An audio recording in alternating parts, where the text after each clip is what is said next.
Milla 22 de Motoman. Trabajo como agente de la Policía de Carreteras en una zona rural del estado de las Montañas Rocosas. El trabajo suele ser bastante aburrido. Llamadas por ganado en la carretera, accidentes, algún que otro niño o anciano desaparecido. Pero de vez en cuando, el tedio se ve interrumpido por un momento de puro terror.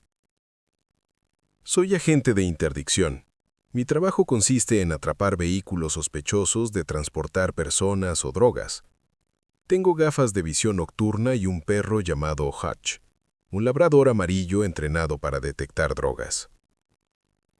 Era una tarde de invierno particularmente fría. Estaba sentado en la mediana, atento a cualquier cosa inusual. Coches de otros estados, coches de alquiler. Noté que se acercaban unas luces delanteras a gran velocidad.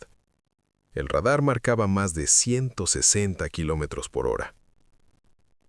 Encendí las luces intermitentes, alcancé un Volkswagen rojo y lo detuve. Había 3 chicas universitarias en el coche. Fueron demasiado amables, claramente intentando darme una falsa sensación de seguridad. Olían a alcohol, y la conductora era menor de 21 años. Estaba a punto de preguntarle si había bebido cuando la voz de la operadora llegó a través de mi auricular. Todas las unidades en la zona del kilómetro 35 del cañón. Múltiples llamadas al 911 por una aeronave que volaba a baja altura, posiblemente accidentada. Se necesitan unidades para responder. Código 3. Yo era la única que estaba cerca. Les dije a las chicas que tenían suerte y me aventré a toda velocidad en el cañón. Al entrar en el cañón, recordé que la recepción de radio suele fallar aquí. En el kilómetro 35 intenté contactar con la operadora, pero la radio estaba muerta. Hutch empezó a quejarse y temblar en su jaula, algo que no era habitual en él.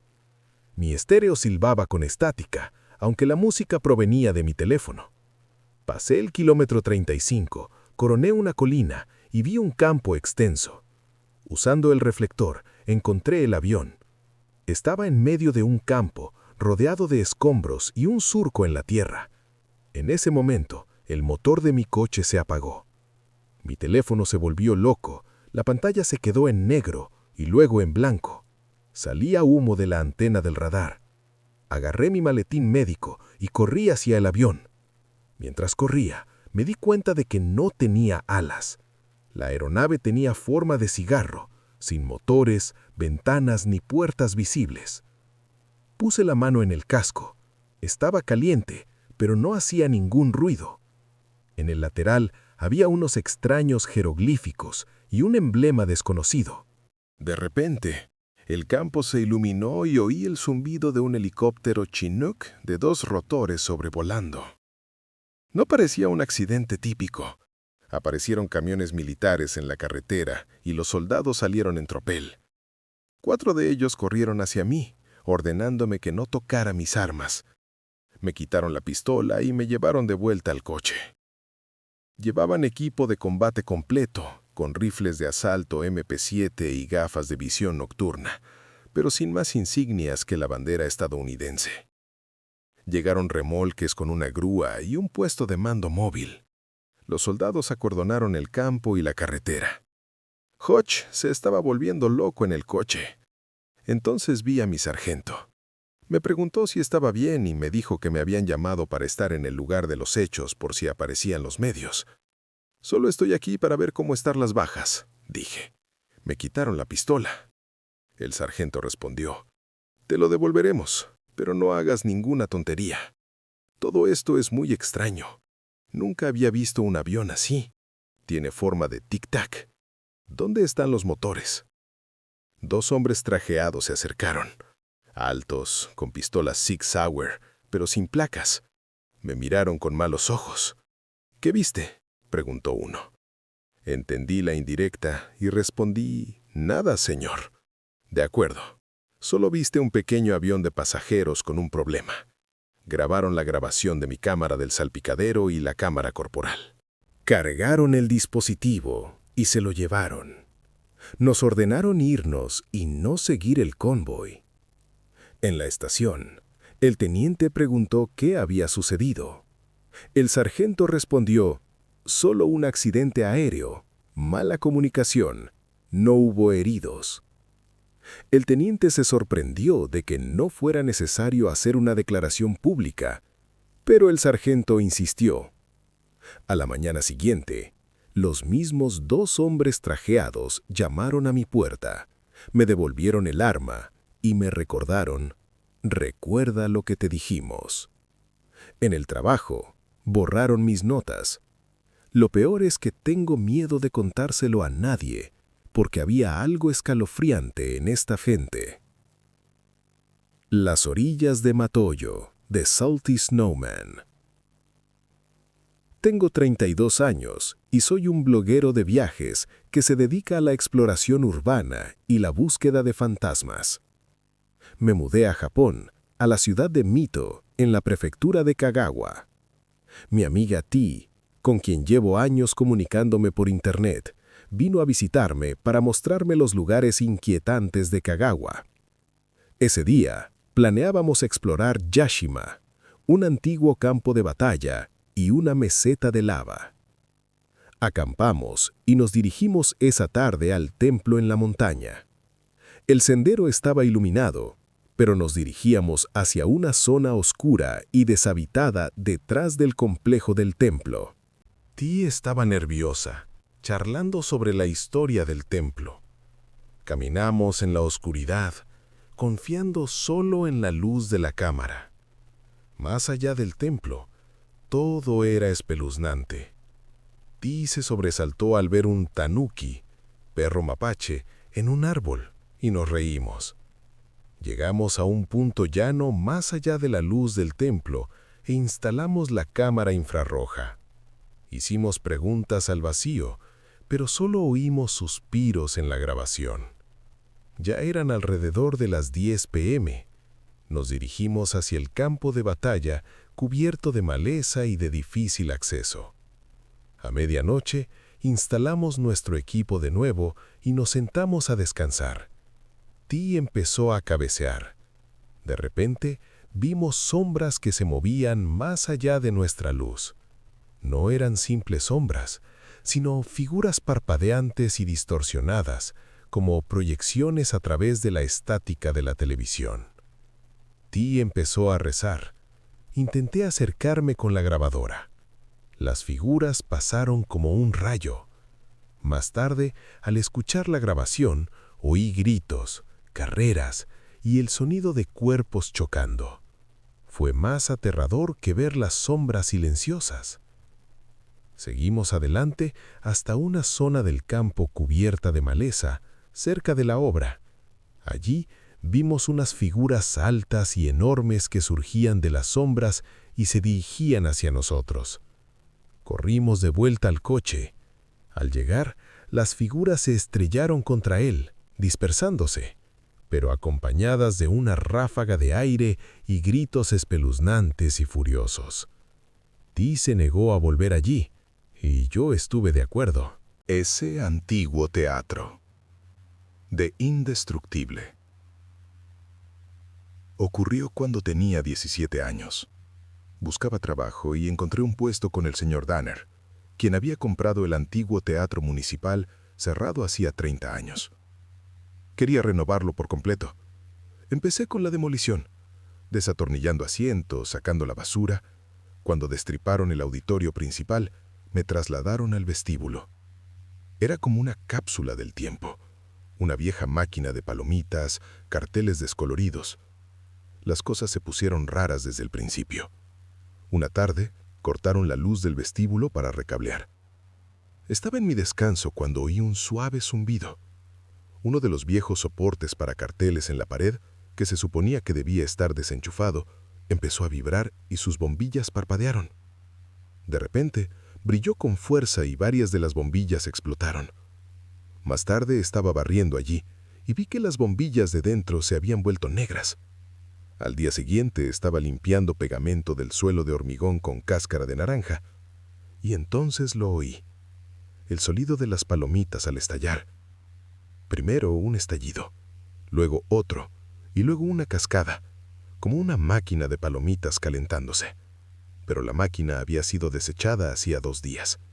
Tomé mis cosas y me fui. Al día siguiente, el olor a nueces tostadas llenó el vestíbulo, a pesar de que la tostadora hacía tiempo que se había vendido. Más tarde, el olor cambió a chocolate derretido. En la esquina, junto a las gradas, noté que el cristal estaba empañado por dentro y tenía la huella de una mano manchada. Y oí el suave murmullo de la multitud, susurros y crujidos, como si el público esperara a que comenzara la función en una sala vacía. Cuanto más destruíamos el teatro, más silenciosos se volvían estos fenómenos, como si le estuviéramos arrancando el alma. El yesero, de Billy Towers. Trabajo en demolición. Lo más difícil es desalojar a los vagabundos antes de la demolición. Pero este caso era diferente. Nos preparábamos para demoler una vieja fábrica de yeso abandonada durante 40 años. Cada vez que entraba sentía que me observaban y oía una respiración agitada. El día de la demolición, otros 3 trabajadores y yo subimos al antiguo edificio de oficinas para hacer una inspección final. Mi compañero Josh y yo subimos al antiguo edificio. Josh se detuvo de repente y miró fijamente a la pared. «Creo que la pared me está mirando», dijo. En ese momento, el gerente habló por la radio. Me giré hacia la pared y vi 2 ojos abiertos que miraban a Josh. Entonces se formó una boca y gritó en respuesta al grito de Josh. Piernas, un torso y brazos emergieron de la pared, uno de los cuales sostenía un martillo. Era un hombre completamente desnudo, cubierto de yeso de pies a cabeza. Golpeó a Josh en la cabeza con el martillo y éste cayó. El yesero se giró hacia mí y me gritó que saliera. Corrí hacia las escaleras. Oí un trueno, atravesó la pared de la oficina y salió al pasillo. Tenía el hombro dislocado, se lo colocó en su sitio con un rugido y volvió a gritar. Bajé las escaleras rodando y corrí hacia la salida. Al mirar atrás, lo vi de pie en la puerta, respirando con dificultad y mirándome. La policía lo detuvo tras un breve forcejeo. Josh sufrió una conmoción cerebral y necesitó 37 puntos de sutura. No sé quién era este hombre ni cómo vivía en la pared. Leyenda de Uber, de B.W. Newman. Hace unos años, cuando conducía para Uber, tuve una experiencia que solo comprendí recientemente tras escuchar un podcast sobre cambiapieles y su adaptación a la tecnología. Pedí un viaje desde un lugar desconocido, un barrio recién demolido, donde solo quedaban ruinas y maquinaria de construcción. Estaba oscuro y desierto. Casi abandoné la última petición, pero mi destino estaba en camino. Al detenerme, subió una chica. Estaba empapada, aunque no llovía, y vestía al estilo de los 80, chaqueta vaquera, vaqueros con lavado ácido, calentadores y el pelo cardado. Permaneció en silencio todo el camino, simplemente mirando por la ventana. No tenía el teléfono en la mano. Llegué a la dirección, una casa oscura en un callejón sin salida. No oí que se abriera la puerta, pero al darme la vuelta, ya no estaba. Solo el asiento trasero mojado y la puerta abierta. Salí y miré a mi alrededor. Nadie. La casa estaba a oscuras. Salí para casa sin mirar la aplicación. Al día siguiente, descubrí que el viaje había desaparecido de mi app de Uber. Era como si nunca hubiera estado ahí, pero sé que estaba ahí. El asiento mojado es la prueba. Uber no encontró nada. Creo que era un fantasma en el sistema, que solo intentaba llegar a casa. La bestia de Madilla, por nombre anónimo. Terminé en Madilla, Oklahoma, por accidente. Mi coche se averió camino a Austin. No tenía dinero para reparaciones, así que viví en él durante 3 semanas en un aparcamiento de tierra detrás de una tienda de productos agrícolas. El dueño, Dean, me dejó quedarme. Intenté escribir cuentos y buscar trabajo, pero fue en vano. Y entonces empezó a aparecer esta criatura. Al principio pensé que era un perro grande o un cerdo, hurgando en el campo detrás del aparcamiento a las 2 de la madrugada. Pero se movía de forma extraña. Sus patas traseras eran más largas que las delanteras y tenía un andar oscilante. Tenía un hocico largo, como el de un oso hormiguero, que balanceaba de un lado a otro. La noche siguiente se acercó. Su piel estaba desnuda, gris, brillante, con escasas cerdas. Levantó la cabeza y olfateó el aire en mi dirección. No pude verle los ojos. Estaba a unos 6 metros de distancia. La tercera noche se acercó al coche. Lo oí respirar y arañar la puerta. Se paró sobre sus patas traseras, presionando las delanteras contra el vidrial. Su hocico se apretó contra el cristal, dejando una marca amarillenta. Solo pude ver sus fosales respirando, abriéndose y cerrándose a centímetros de mi cara. Emitía un gorgoteo. Me quedé paralizado de miedo. Un par de minutos después, se puso a 4 patas y se internó en el bosque. 3 días después, recibí el dinero. Arreglé el coche y me fui. Todavía no sé qué era. Visitantes de Halloween, de Anónimo. Vivo en la naturaleza del este de Texas, cuidando a mi madre postrada en cama. Nuestra casa está a 5 kilómetros de la carretera y no hay vecinos. En Halloween, al anochecer, llamaron a la puerta. 3 niños estaban en el umbral, un vampiro, un vaquero y una bruja. Sus disfraces parecían muy viejos. Dijeron al unísono, truco o trato. Les dije que no había dulces. Pidieron entrar a esperar a sus padres que supuestamente estaban junto a la carretera. Sus rostros eran extraños, sin vida y sin pestañear. La sonrisa del chico vampiro no llegó a sus ojos. La chica bruja ladeó la cabeza en un ángulo antinatural y dijo, «La oímos respirar. La enferma. Tiene los pulmones húmedos». Cerré la puerta de golpe. Más tarde esa noche, los vi de pie en fila al borde del bosque, mirando la casa. A la mañana siguiente se habían ido. Mamá murió 3 semanas después de neumonía. La voz del altavoz, de Shock y Jones. Trabajaba en el turno de noche en un supermercado. El local estaba tranquilo, salvo por el viejo sistema de sonido que reproducía la misma lista de reproducción.